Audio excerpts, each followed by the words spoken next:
dem taxaw ci buntu centre école bi nu tudd Yacine Thiandoum di waxtaan ak xale bu jigéen monsieur Robert di waxtaan ak xale bu jigéen ba bañ la fay topp mais attends mais bref ñu jóge ci loolu ñu programme beneen manifestation Yewwi Askan Wi avant manifestation bi ñu xëy suba ñu ne jàpp nañ fii ci Sénégal ay gune yoo xam ne dañoo jàpp ne mën nañ leen tuddee ay présumés terroristes ñu ne lu tax ñu ne dañ doon préparer ay attentats maanaam daf teg ay bomb fu mel ne centrale Cap des Biches soriwul fa ngeen dëkk ci bu Sénélec fu mel ne kër yenn kilifa yi ci réew mi notamment waa Benno Bokk Yaakaar fu mel ne yenn magasin ak station yoo xam ne jàpp ne tubaab yi ñoom ñoo ko moom alkaati yi Coro wane benn arsenal maanaam ay grenade ak ay cocktail molotov ak ay fetal ak yu nekk wax ne lii la ñu jàppee ci ñooñu muy ay mbir yoo xam ne boo ko xoolee yow da ngay tiit da nga naan mais ñii luñ bëggoon taal réew mi wallaay alors yooyu su amee da ngay intéressé wu ci d'abord profilu ñi ñu présenté pour te dire que ni pour expliquer lan moo tax ñu war a am ay raisons de douter de ça encore une fois je suis clair que ni waxuma am na waxuma amul mais dama ne on a des raisons en tout cas man Moustapha Diop j'ai des raisons de douter de li nga xam ne moom lañ fi présenté boobu ba léegi ne nii la mbir mi demee te loolu naa la wax lu tax ma ciy douter d'accord d'abord da ngay jël le profil des personnes yi nga xam ne ñoom la ñu arrêté ñi ci jot a xam ñi nga xam ne ñoom lañ ci jot a xam am na ci ñoo xam ne ñi nga dëkk wax naa ko barki dem Géoul Géoul c'est dans le département de Kébémer à 15 minutes de route de Louga d'ailleurs ñun sax daanañ jóge Louga dem Géoul wuti ay coro bref ku jege Louga la et les ñi nga xam ne dañ daan élèves yi daan dëkk nekk Géoul ba Kébémer dañ daan dem di jàngi lycée Malick Sall bu Louga parce que boobu amul woon lycée à Kébémer encore mooy à Géoul ce qui fait que ñun nos amis ñu bëree bëri ay Géoul la ñuy dëkk Kébémer Linguère et cetera je dis même pas nos amis mais nos parents parce que bu ñu ñëwee wax naa ko bërki démb ci Walf YouTube bi bu ñu ñëwee si suñu famille la ñuy dëkk donc c'est des gens que nous connaissons très bien man ma déggee Géoul ñu évoqué Géoul rek l'affaire m'a intéressé j'ai demandé à ñi nga xam ne dama leen a xam ñu dëkk foofu nga xam ne ñoo bokkoon ak ñoom benn école bu ñu jàngee xam ñi nga xam ne ñoom lañ ci tudd mais ñun lay wax ñëpp Cheikh Tidiane da lay étonné ñu naan la ñooñu seen xel dina leen traversé ñuy def ay attentats surtout seen réew bokk na ci waajooju ñu tudd muy Akhenaton ñu ne moom mooy le cerveau xaw ma moo nekk ca Paris kooku Géoul la dëkk son père Damboj ba fàtt na ko bërki démb moo rasé jumaa ji Géoul tabaxaat ko man ci samay laajte nee nañ ma même gone yu bari foofu ci seen biir kër lañ jàngee alxuraan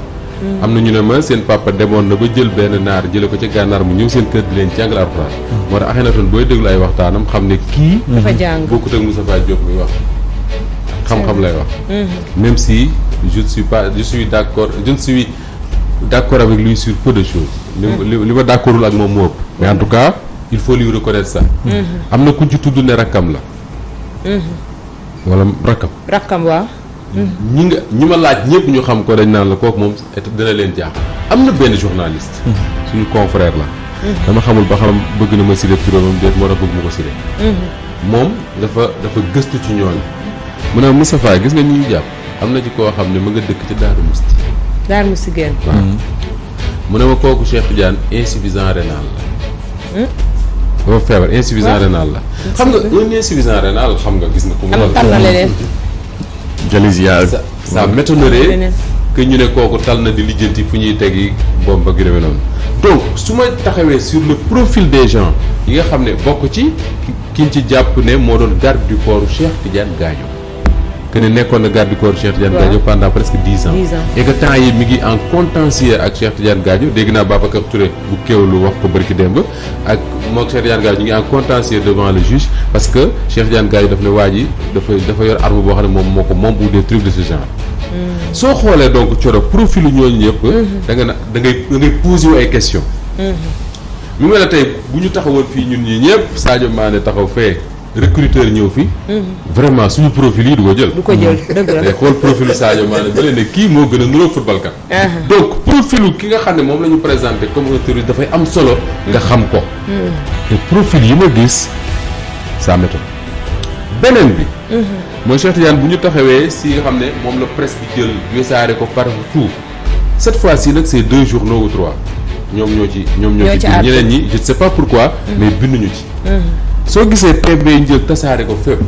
Cheikh Tidiane daf lay fàttali PV wu enquête imam Alioune Badara Ndao imam Alioune Badara Ndao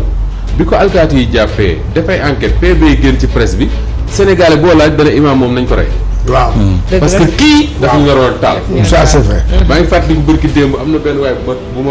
ma miinoon temps yooyu waa ji dafa noo ko bërki démb bu koy jàpp dafa ñeme yàlla. waa ji dafa jege woon mbiru enquête yooyu daf ci xamoon quoi. mais bu la daan wax ci imam Ndao wax la projet yi nga xam ne moom la ñu waxoon ne moom la ñu am ak ay attentat fii ci Dakar yow dootoo sax bëgg génn sa kër. ndekete ay nari neen. fan lañ mujj ñu dem devant le juge. le juge bi s'appelle imam Ndao. mujjul fenn. ça veut dire que li nekkoon ci PV yi ñu ko doon séddale partout mel na ku yor ay cornetti gerte caaf ça pose problème. tey jii boo xoolee exploitation wu PV yi c'est la même chose parce que exploitation PV de police dafa poser problème ci réew mi. parce que boo jàppee nit yóbbu ko devant un enquêteur laaj ko mu tontu ñu jël PV yooyu jox ko journaliste mu exploité ko waxuñu ko dans quelles conditions la waa ji tontoo est-ce que bu muy tontu amoon na. un avocat avec lui parce que selon le règlement 5 de l'UEMOA bi Pape Ndiaye di rappeler très souvent. bu ñu jàppee nit dès les premières heures de la garde à vue avocat am dafa war a ñëw taxaw. est-ce que de torturer wuñ ko pour mu wax est-ce que tiitul wax est-ce que. yooyu yëpp ci PV yi du ci nekk PV dañ ciy wax rek ne Cheikh Tidiane Gomis moo wax. nangam ak nangam ak nangam ak nangam. dans quelles conditions la ko waxee est-ce que noonu la ko waxee xamuñu parce que très souvent ñi dem tribunal laa jël Pape Ndiaye di nga dem tribunal ñëw. ñu indi quelqu'un di ko àtte ñu ne ko yow yaa wax nangam mu ne waxuma ko ñu ne liiral ko ne ko yaa wax li ci PV mu ne musuma ko wax donc bari na ci nañ def attention ci PV yi beneen bi Thioro bi tax ma ne am naa raison man xaw ma nag yéen pour douter mooy très vite cette affaire là dañ ko jox une orientation politique mooy lan mooy boo liiree dañ naan la diw biñ ci jàpp proche Ousmane Sonko la. ñenn ñi ne ci direction wu Pastef la bokk. soo gisee même ñi nga xam ne ñooy dem ci plateau télé yi ci waa Benno Bokk Yaakaar yi à chaque fois bu ñu évoqué ce problème là dara intéressé wu leen ci lu dul. waa ji Pastef la bokk. waa ji sympathisant wu Ousmane Sonko la et cetera di wane sax ay photo wu Akhenaton ak Ousmane Sonko et cetera et cetera. loolu dama ci waxtaan ak sama benn doyen dans la presse Cheikh Tidiane. Parce que ces histoires là bu amee man damay bëgg di xool est-ce que daana am dans l'histoire politique du Sénégal. mu ne ma da ngeen di ay journalistes yi gone rek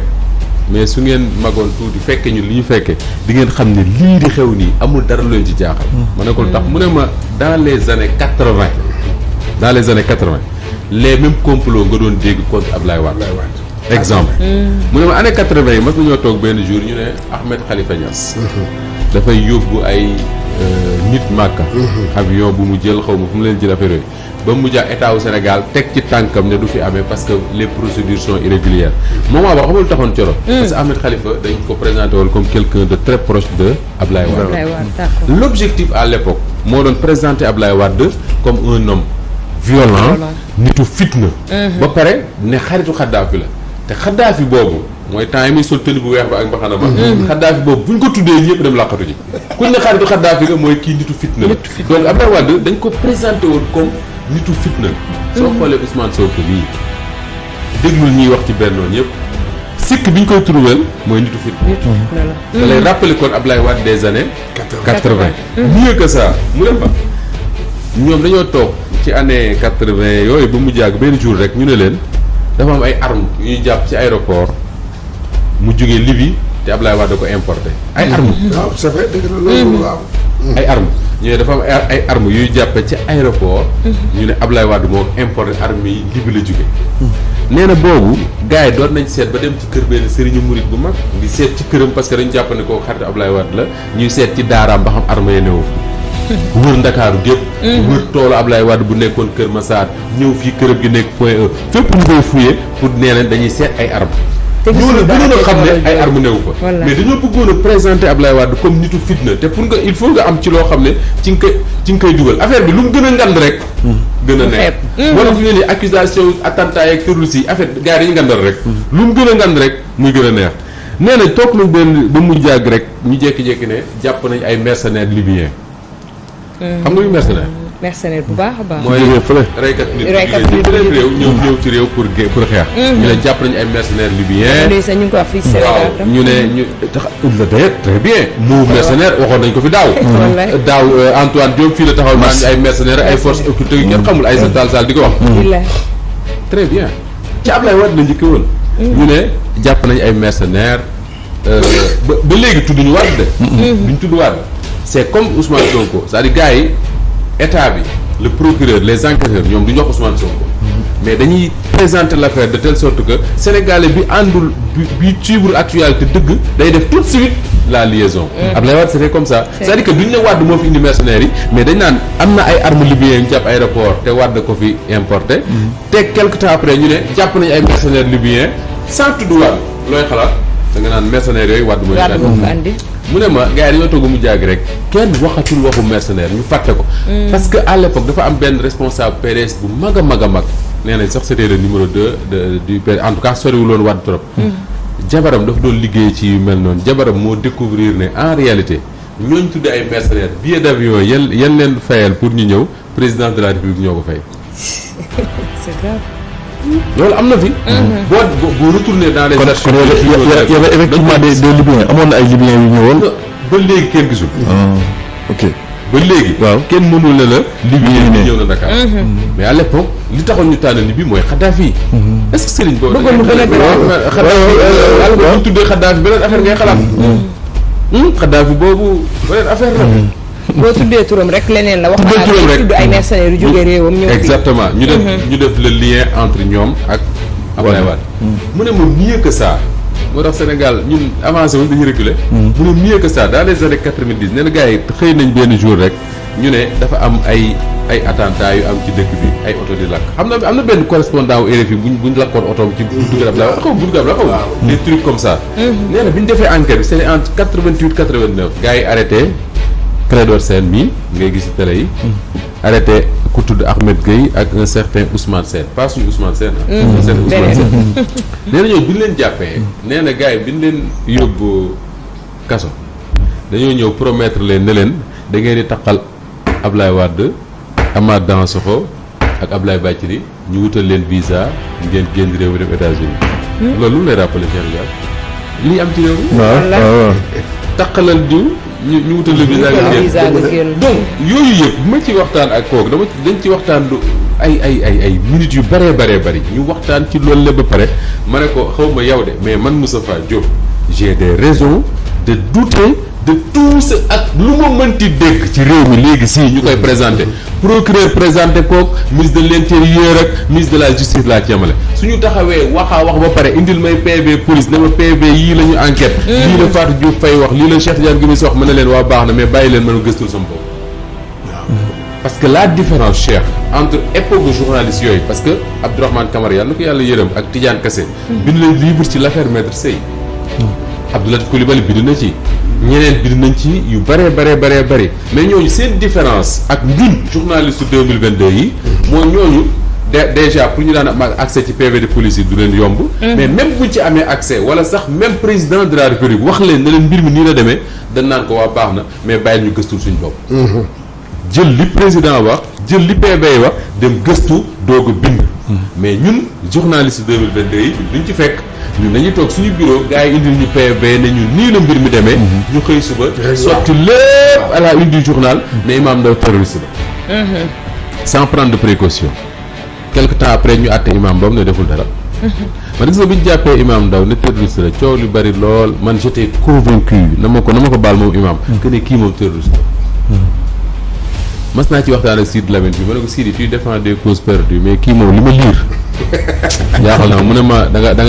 nga ñàkk xam-xam rek Mamadou Matar Sarr mi ngi may dégg correspondant Walf à Mbacké te boobu mu nekk Kaolack moo ma njëkk a convaincre que ne kii li ñuy wax amul parce que bi mu ma présenté imam wax ma ni mu demee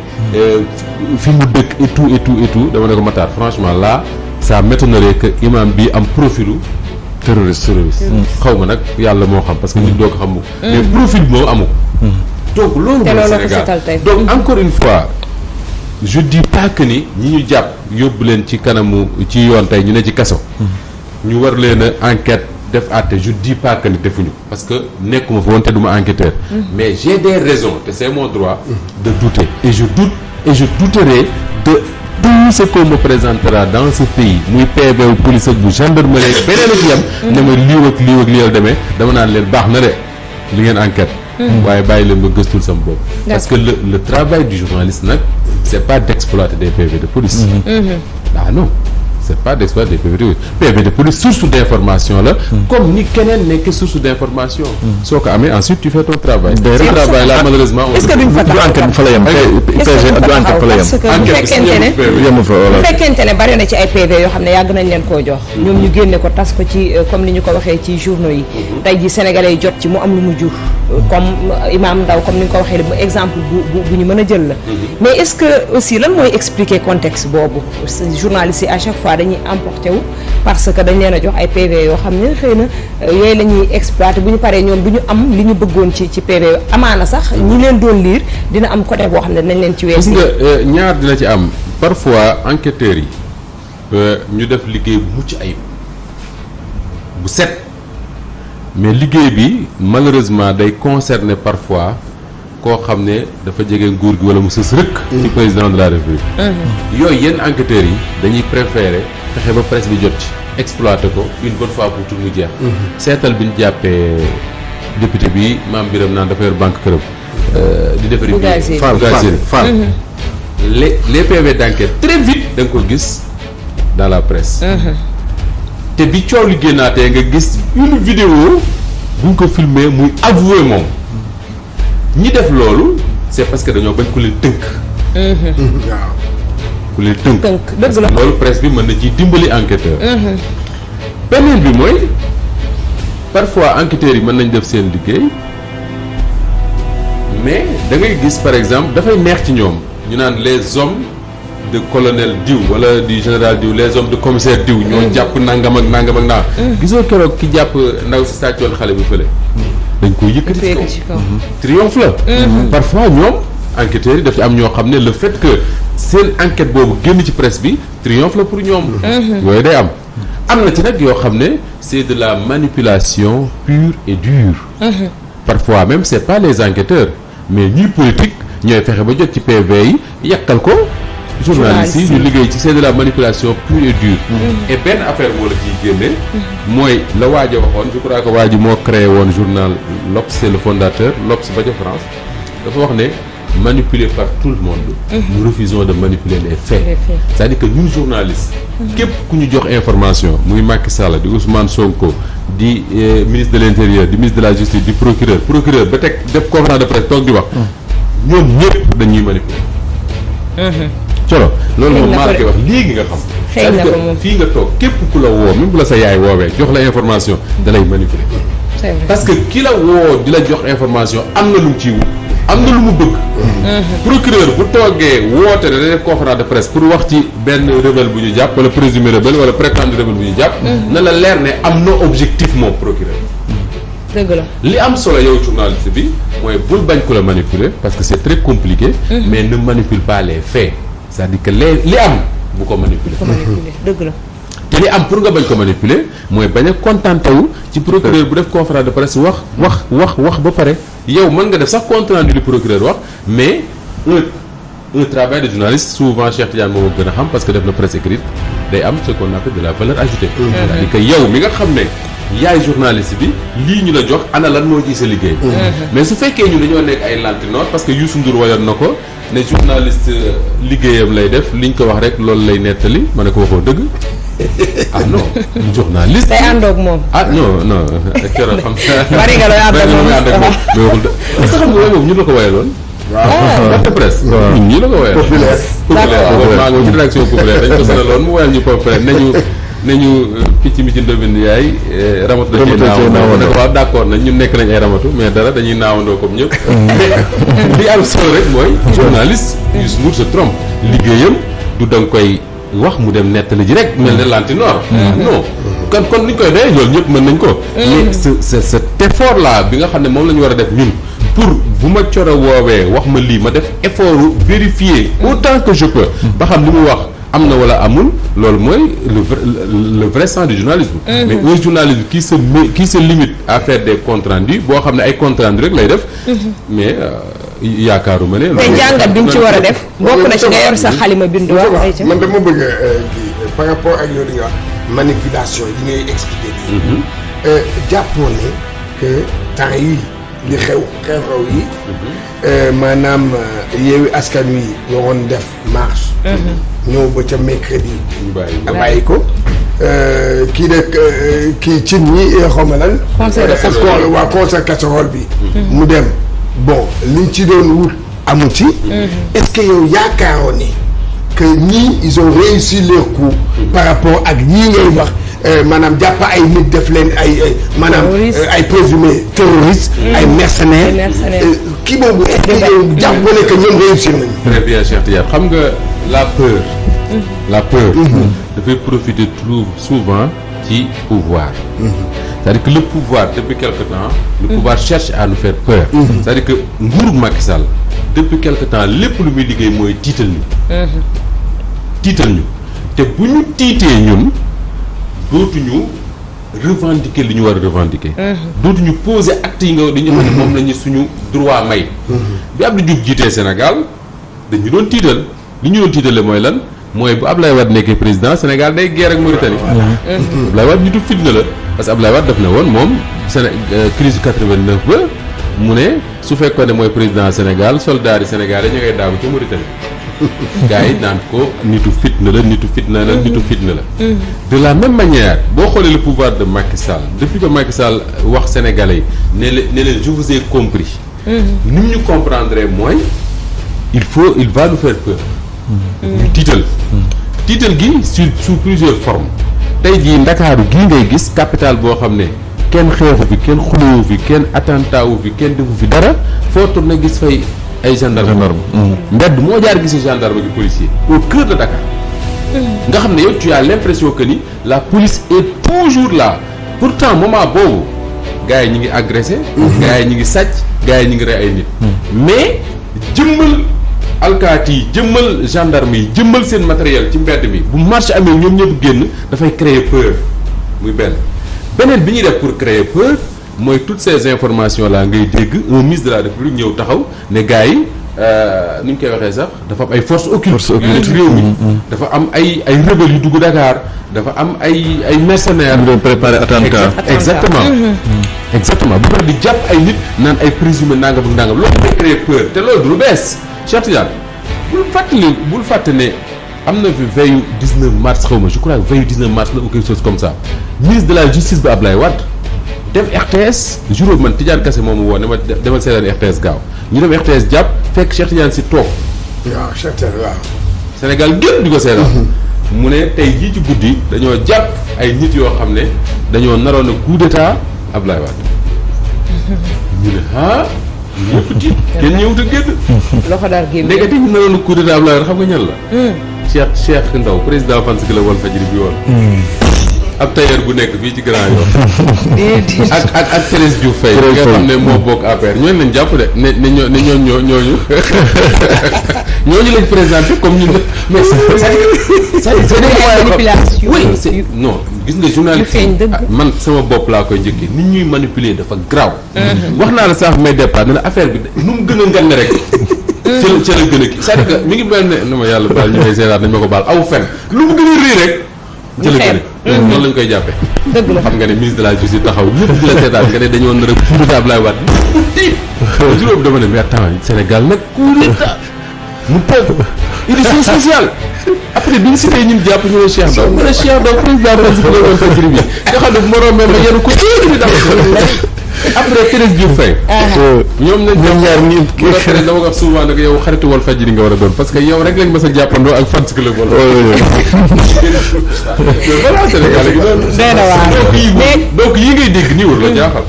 mais tudd nañu fi rébellion ñu collé ko comme ni nga ko waxee benn leader kan la leader opposition la xëy na moo gën a sonal ki nga xam ne moom mooy njiitu réew ñu ne waat li nga xam ne moom moo di wàllu terrorisme am na ñu ci jàpp ay doomu Sénégal aussi teg leen ci kaso bi ñooñ tam ñan lañ leen collé xëy na mën nañoo jàpp ne ay militant walañ sax ay jegeñaale ki nga xam ne moom mooy leader politique boobu la mais Moustapha ci contexte boobu yëpp li koy expliquer aussi il faut ñu taxaw ci mais aussi doomu Sénégal yi nga xam ne ñoom la ñuy jëlaat di leen dëppër ñi di leen koleel ay étiquettes yoo xam ne ñoom takkuñu ko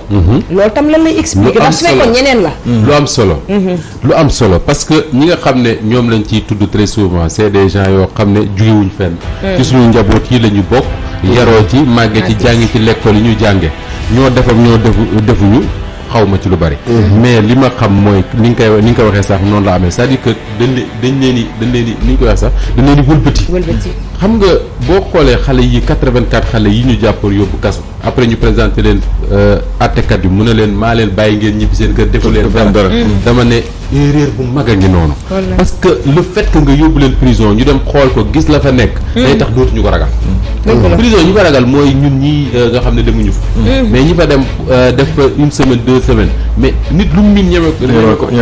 donc c'est dangereux même su fekkee ne mbir yi teguñu ko ci ay faits yu dëgër c'est dangereux nga yóbbu ay nit foofu ci yu mel noonu parce que boo liggéey bu ñu génnee ragalatuñu nit noonu la koy yàlla bindee bu ñu xasee génn foofu dootuñu ragal xale yi di jàkkaarloog alkaati yi xeex xam nga ne ragaluñ leen bu alkaati yor woon ay lacrymogène ak yooyu ñu jàkkaarloo ñu jàkkaarloo dóorante donc loolu dafa jar a def attention mais li ci am solo coro mooy loolu du lu bees ci réew mi mais nag dafa am différence xam nga lan mooy différence époque Ablaye Wade ak bu Ousmane Sonko Ablaye Wade opposant la sama doyen bi mu koy fàttali barki démb boo xam ne kenn mësul gis ñu teg opposant ci Afrique xëy na ci pays yi amul démocratie liñ teg Ablaye Wade njabootam ñi ko jege xaalisam santeem lépp yóbbu nañu Ablaye Wade dem na ba dugg ci dëkku waa jooju Sada Ndiaye mooy waa jiite woon kudd Ablaye Wade dugg ci dëkk bi gars yi kii ko piégé ko bàyyi ba mu dugg ci dëkk bi ñu tëj ko biir dëkk bi jaas yi ak yat yi génn Maysa Sall boo doon ànd ak Ablaye Wade moo ma ko nettali nee na ma bi Wade duggee ci dëkk bi ba génn taxaw ba jaas yi ak yat yi génn ñu commencé dóor nee na ñoom ak ay ñoom Pape Samba mu ak yooyu ay ñoom Maysa Sall ñoo yëg ci kaw oto bi Wade xam Wade day taxaw ci oto bi di tàllal ñoo yëg ci oto bi ñoom tëdd ci kaw Wade gars yi di dóor yat yeeg jaas yi seen kaw am na fii ci Sénégal ngi di lañ la amee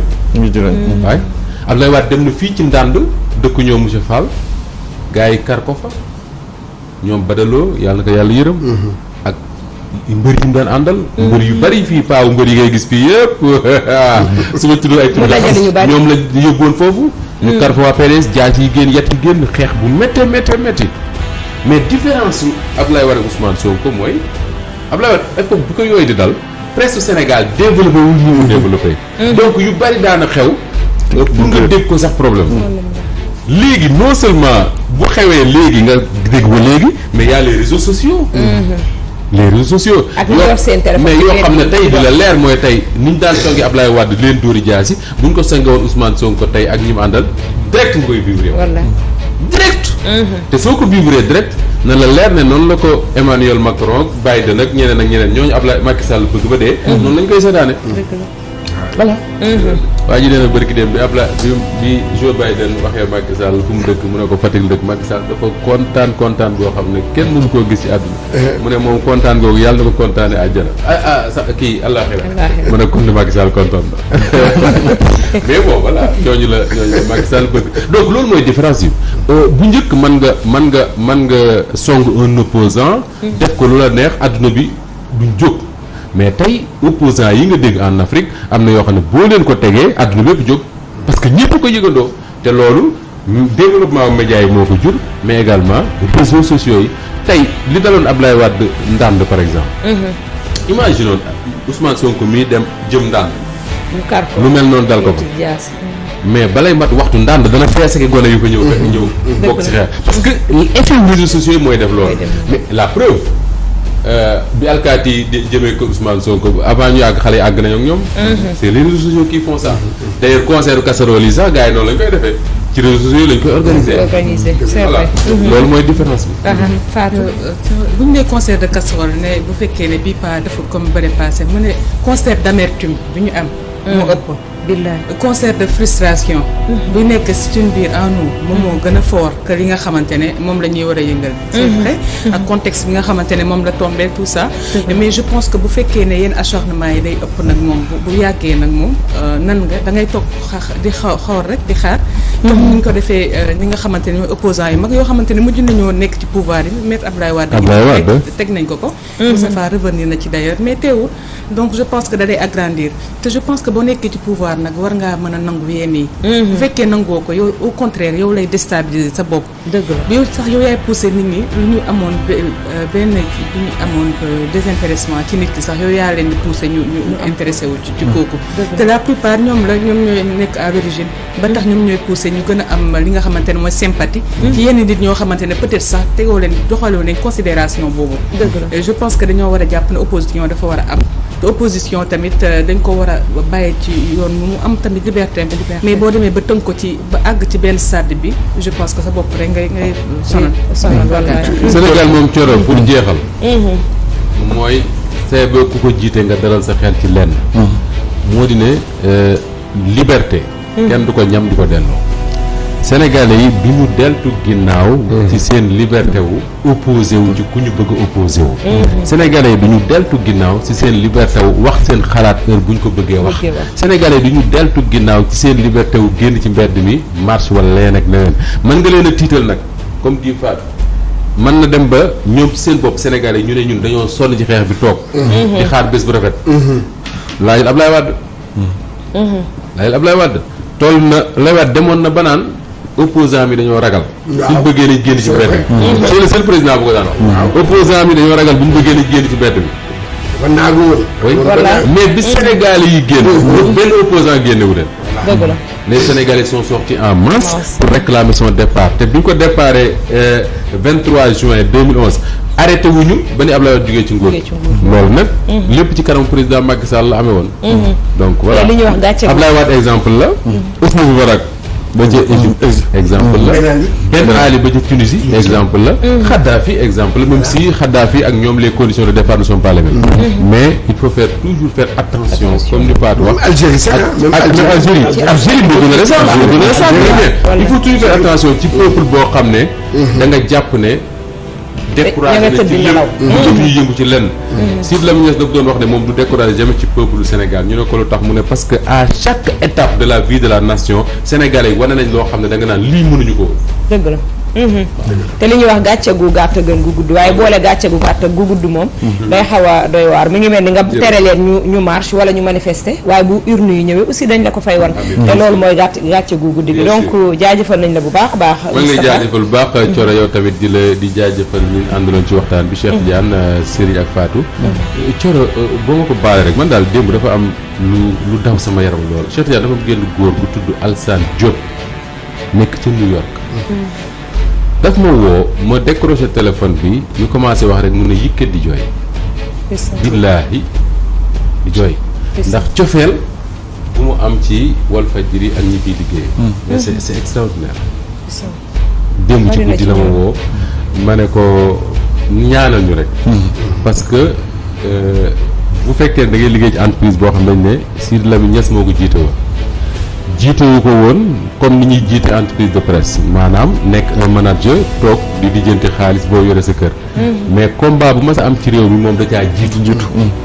amul luy xew ci réew mi te bokkul ci combat boobu kooku yàlla jële ko fi ak dimension bi mu amoon yëpp yaa ngi dégg yàlla jële ko fi yow nga ñëw wuutu ko sa ay at di lu néew nga tudd Cheikh Tidiane Gomis Serigne Fatou ak ñu ne ci kër gi ñëpp boo waxee nit ñi ne Sidy Lamine Niasse mooy wax c'est une lourde responsabilité c'est une très très et man franchement je me dis que ni ñun après loolu man je le dis xaw ma nag yéen. je dis que ñun attanuñ loolu. donc su ku mel noonu góor gi ma woo dem su la woowee jooy yooyu au téléphone. mais man dama naan mais man mieux vaut ñu métier bi ma bàyyi ko doon def leneen. parce que cette responsabilité là. non c'est vrai de c'est vrai. non c'est extraordinaire. mais aussi ak yeneen ak yeneen mais bon. yéen ñi jiit aussi yéen a ngi ciy def kéemtulaay kàttan ndax yaakaar naa ne bu ak léegi bi Sidi dëddoo ak léegi mi ngi bëgg a yàgg te yaakaar naa ne ñi doon topp ba tey ñu ngi continuer topp. donc di taxoon ñu doon topp bi fi Sidi nekkee loolu bi mu fi jógee aussi loolu la ñu gis ba tey. donc yàlla nañu yàlla sàmm rek. amiin amiin defal loolu daal ñu ngi koy nuyu bu baax. mu nga ca New York ca Amérique. di ko ñaanal yàlla may ko gudd fan. amiin yaa rabbi et que li mu gis ci ñun muy yaakaar yàlla bu mu tas. amiin yaa rabbi amiin yaa rabbi.